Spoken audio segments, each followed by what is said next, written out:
1949. A Soviet military research facility.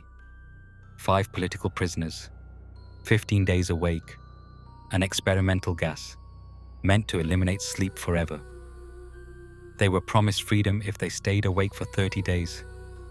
The first 4 days, quiet.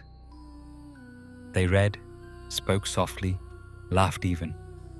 But by day 5, the laughter faded. Conversations turned to guilt, nightmares, paranoia. One subject pacing, another staring into the mic. Hands trembling. Sweat. Exhaustion. Dim red lighting inside chamber. On day 9, one began to scream. 3 hours straight. Until his voice tore. The others didn't react. They just whispered. To the mics, to the walls, to themselves. Then silence.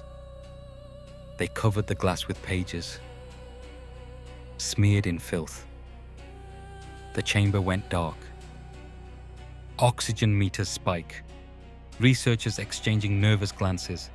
Static from intercom speaker. For 3 days, nothing. Yet oxygen use suggested violent activity. On day 14, they broke protocol. Over the intercom, step away from the door, lie flat, compliance earns freedom. A single voice answered, calm, certain, we no longer want to be freed. The chamber flooded with fresh air. They screamed, not in pain but terror. Turn the gas back on, they begged.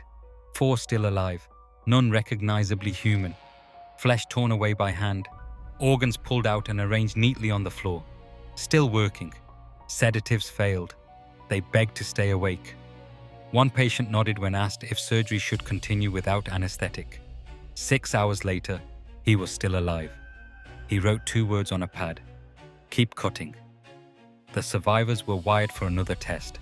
When told the gas would return, they relaxed, almost peaceful. One closed his eyes for a second. Brainwaves flatlined. Heart stopped.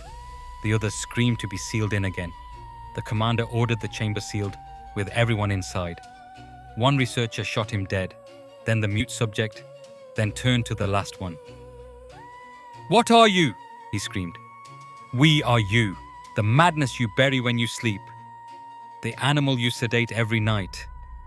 We are what waits for you when you can no longer dream.